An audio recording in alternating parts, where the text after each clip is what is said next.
Welcome back to Coffee and Kale. My name is Nicole, and today we are talking to Irvin Kinney of Bennett Real Estate Solutions, and we are talking everything down payment assistance related. DPA, down payment assistance, mainly for DC, Maryland, and Virginia. So if that is interesting, please keep watching.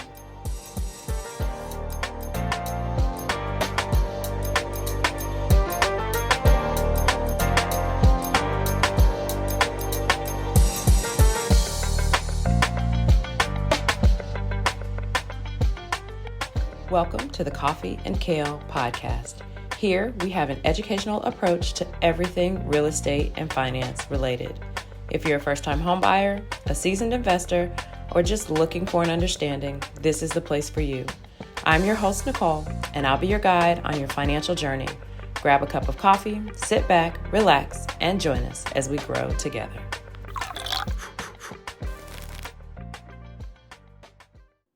Hi, welcome back to Coffee and Kale. My name is Nicole, and we are here today with Irvin Kinney of Bennett Realty Solutions. Absolutely. And we are going to be talking about everything down payment assistance. Now, if you haven't clicked around, please do, because most of the other episodes on this channel at least tangentially hint to DPAs. This is the episode where we are going to demystify them. So, let's jump right in. Irvin, thank you for joining me today. Thanks for having me here. Thanks for having me here. It's an honor. So, real estate agent, licensed in DC and Maryland. Correct. Is that right? Absolutely. And do a fair amount with down payment assistance programs. More than a fair amount. More than a fair More amount? than a fair amount, yes. All right, so let's start at the 50,000 foot level. What is a DPA program and how are they different in the DC and Maryland jurisdictions? DPAs, down payment assistance programs. First-time home buyers, there are a couple of programs that a non-first-time home buyer could kind of navigate through. The definition of first-time home buyers vary on programs. Sometimes you have to be a true first-time home buyer, meaning never purchased before, never been added to a deed. You're strictly in the market for buying for your very first time. Okay. Some other first-time home buyer program qualifications would be maybe you owned a home in another state. It's been over 36 months since you've been released from that property. Now you qualify again as a first-time home buyer. So depending on the program, the different guidelines and qualifications that classify a true first-time home buyer. Okay.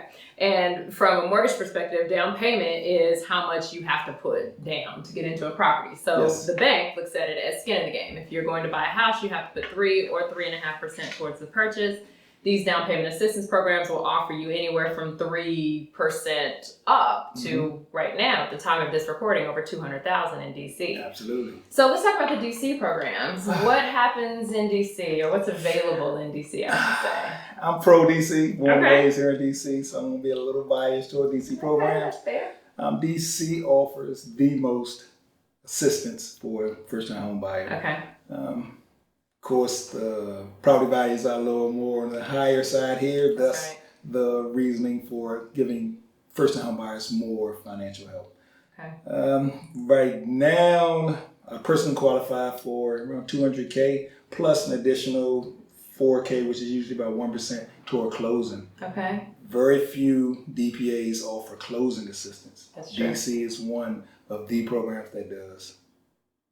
That's right. So when you buy, for you guys out there, you have down payment, which covers how much helping you get into the property. Closing costs help all the other folks, or pay rather, all the other folks that help you get into the property. So there's taxes, there's title fees, there a little bit of lender fees. And you're right, not a lot of programs will give you anything towards closing costs because it's going to help other professionals. When you take a step back, it kind of makes sense. Like the programs are created to help people get into properties. They're not created to help title companies get rich or pay the tax man. So that's an important thing about the HPAP program in DC. HPAP is the Home Purchase Assistance Program. What about Maryland? What do they have available in Maryland? Maryland has programs that will give a first-time home buyer anywhere 3% up to 6% sometimes. Okay. They also have programs for specific areas, like Greenbelt has a program that they'll give you grant money and down payment assistance. Student debt. Maryland has a student debt programs for anyone that has student debt. It's probably my favorite in Maryland. Student debt, 'cause everyone has it. And they'll pay, a nice portion of your student debt off.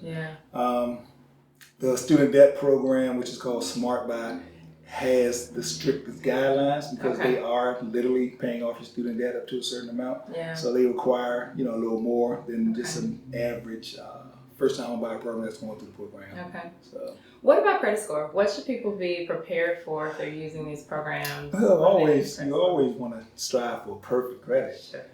But for those with less than perfect credit, you can do 600 middle score. Anytime they ask your credit score, they want your middle score. So if you're 3 scores, if you have a 680 Trans and a 650 Equifax and a 600 Experian, then they're going to go with your middle score. Okay. So your middle score is what they're targeting. 600, strive for 600 plus, you'll be good credit worthy. Yeah. Okay. In a future episode, we'll talk about bank overlays because the programs, their credit score requirements might be different than the bank that you're choosing to use.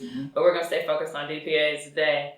Okay. So as a real estate agent, sometimes you help buyers, sometimes you help sellers. Absolutely. Right? Absolutely. What do you prepare your buyers for when they're using these down payment assistance programs? On the buyer's end, depending on the program, let's just use DC HPAP, for example.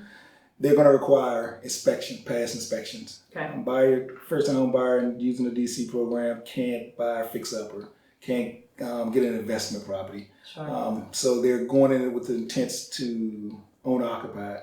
And because DC they're offering so much assistance, they want to make sure the property is going to pass basically from the roof all the way down to the foundation. Okay. So the HVAC program has a property condition requirement. Yes, it absolutely. Like. But the Maryland programs don't have that same. There are 1 or 2 that does, but just in general for Maryland mortgage program, just as a prerequisite to qualify, you don't have to go through an extensive home inspection like you would do in DC, excuse me. In DC. Yes. Okay. And then what about sellers? When you're working with sellers, what do you tell them to prepare for? And if they get a buyer who's using one of these programs? We're on the opposite end of the spectrum. Yeah, dealing with sellers because I'm so efficient with my buyers, so I can kind of educate my sellers on looking at selling their home from a buyer's perspective as well. Okay. Of course, sellers always want the max. They always want to try to do as minimum as possible to get the property sold. Sure. On the buyer side, the buyers want as much as done as possible because they're first-time home buyer, usually working with limited income. So therefore, I have to allow the sellers to understand that. Put yourself in a buyer situation. They're coming in, they're first-time home buyers. They're not as savvy on the mechanical upkeep. They're not understanding a lot of the things or the nuances that a seasoned buyer would know. So I kind of try to get my sellers to be flexible on offering assistance. Be flexible on making a few repairs if possible. Okay. Just be flexible and open-minded to what a buyer is going through when they're in the first-time home buyer program. Yeah, and we talked about a second ago how most of the programs don't give any closing assistance. No. But sellers can help close that gap. So closing costs in DC and Maryland are anywhere between 3.5% and 4.5%, right? So if you get 4% or $4,000 towards closing from HPAP, you still have a ways to go to cover closing costs. But sellers can kick in if they want to. Absolutely. And it varies based on the seller's net, obviously. If seller has a little more cushion or flexibility on their net, then they're more so open to offering some close assistance on the buyer side.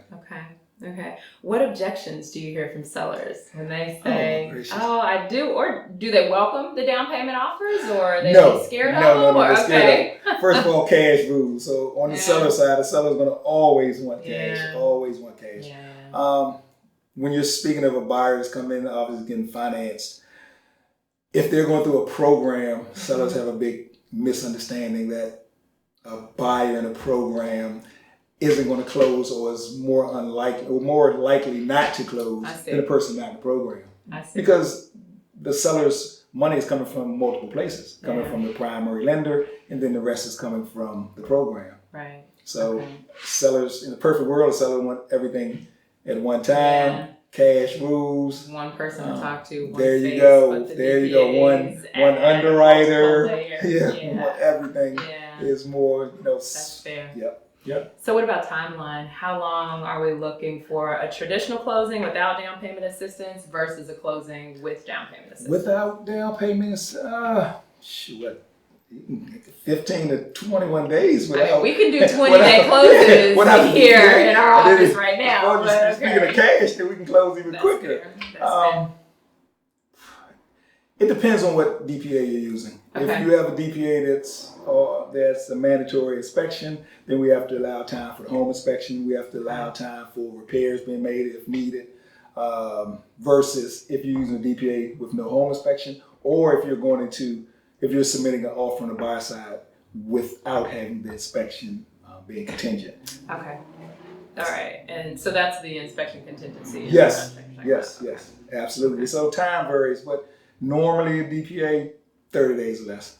Okay. All right. In a perfect world. What about lessons learned? For all those folks out there watching who are either sellers evaluating whether or not to accept an offer with a DPA, or buyers who are looking to use the DPAs, what should they know? Words to the wise. Experience. Experience. I have so many stories. You want the stories from the buyer side or from the seller side? Pick the most PG of the bunch. Let's see. Buyers offering in a competitive market at or above list price. If the seller's agent didn't list it properly and the buyer's agent submits an offer wherever it may be, we still have what we call the appraisal. That's going to be a deal breaker at the end of the day. Okay. So I've been in situations where we had to, on the buyer side, had to go well above list price. So and then the appraisal came in, the appraisal came lower, back toward list price, and now the ball's in the seller's court. The seller doesn't have to lower the price. He can, ask for a release and sell it via a different method. So buyers using DPA might need to be prepared to come in above ask in order to win. Well, markets vary. Depends on the market. That totally depends on the market. In the buyer's market, of course, the buyer's going to have more flexibility in negotiating. Seller's market, the seller is. So depends on the market. Okay. Anything else? Any parting words? Any experiences that you've had you want to share with the audience? The most important thing that I can tell any buyer is to get educated. It's so many people that are qualified and don't know the resources that's out here, just because they just don't know. Unbeknownst to them, they just don't know. So my advice to anyone is just ask questions, give a call, Google, YouTube, send smoke signals, do whatever it takes. Stay here, coffee. Just get educated on the buyer side. On the seller side, be educated on where the market is at that point. Pricing your home. You can get an idea what the appraisal will come in at. You can even be more proactive and have appraisal done prior to listing. That's what I'm actually doing now for a seller. That way we know exactly where a property is worth. So just get educated. All right. Tune in with Coffee and Kale. I appreciate the plug. And you'll be above the rest. So, parting question. Coffee and kale, the two things that keep me going. What about you? 1, 2, handful of things that get you up in the morning and keep you charging. Exercise and prayer. More exercise first thing in the morning for me, prayer at night. That's just my routine. 2 pretty good bookends to a day. I don't know if I switched it, I don't know, maybe a little off. So I exercise first thing in the morning, super early. Come back, get ready for the world. And then I close it in the day with prayer and be thankful for making it through another day. So that's my 2 things that keep you going. Absolutely. I appreciate it. Thank you. Thank you for having me. Thanks for having me. I appreciate it. Thanks for tuning in, guys. We'll see you next time on Coffee and Kale. Bye-bye.